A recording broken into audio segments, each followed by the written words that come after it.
because I would be more than willing to meet whatever opposition we may have. Okay. Thank you very much, Chairman. That is my last question, and good luck. Thank you.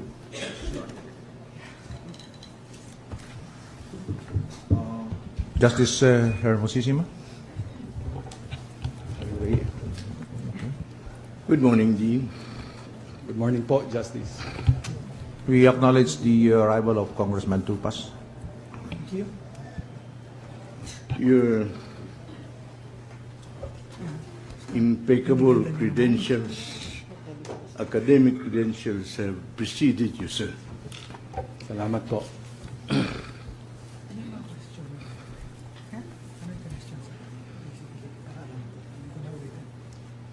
In the Supreme Court, cases are raffled to individual justices. In the Court of Appeals and the Sandigan Bayan, cases are raffled to the divisions through their respective chairmen. Which method of dispensing justice is your preference? If you ask me, Justice, I think both are doable. Again, to me, the key is just ensuring that the rules are clear as to how the raffle is being conducted.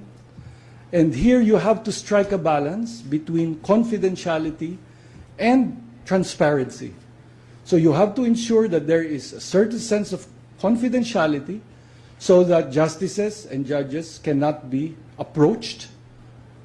But on the other hand, you also want to restore credibility in the system. And I think that the way to do that is to be transparent in the way you do things. So whatever be the rule, let's just make sure that people are made aware of them. In the latter method, the chairman will have the power to farm out the cases to justices more expert on the subject at hand. And aside from that, Justice... However, the procedure will give rise to or give the opportunity for graft and corruption.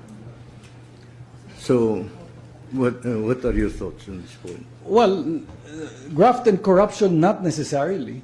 I think it makes sense that a justice who has a certain expertise should be tapped in order to write decisions on that subject area. Also, I think that the other thing we should consider is the cases that justice is handling, that we should try our best to ensure that it is evened out, that so that they will not complain about workload. We should try to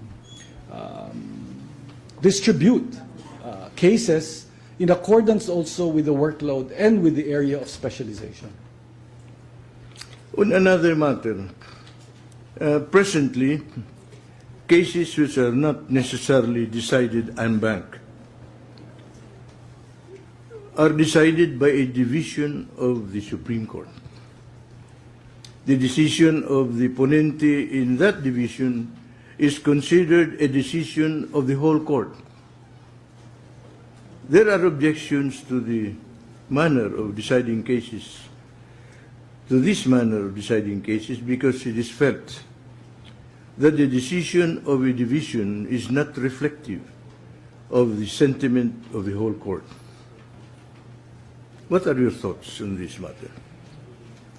Well, Mr. Justice, first of all, I think this is one of... Would you agree to the proposition that all cases be decided en banc instead of by division?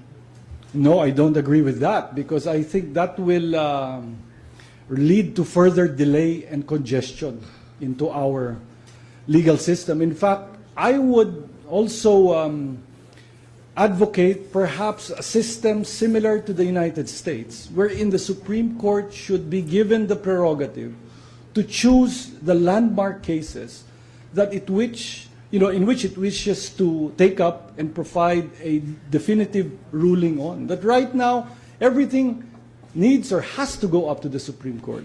And I think this is not healthy.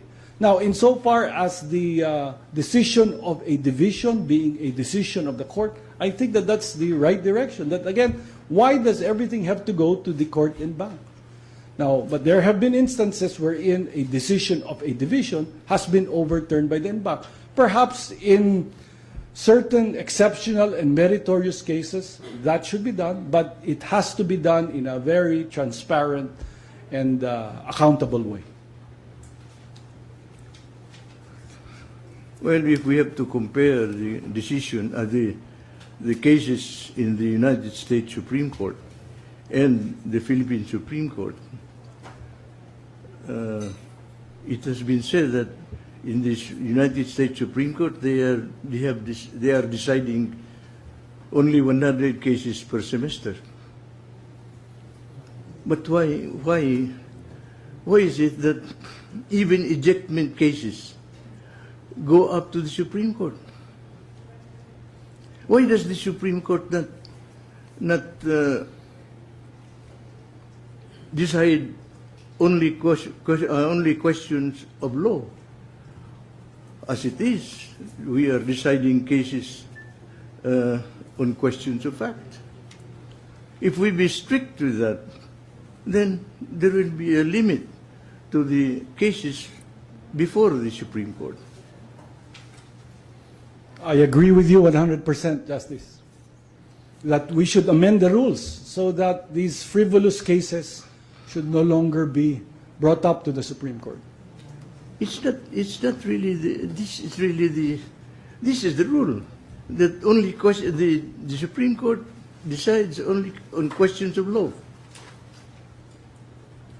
But we are deciding cases on questions of fact.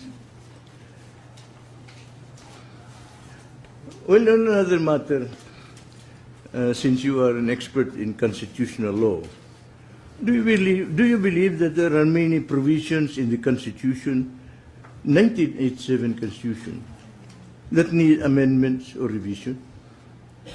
Yes, I do.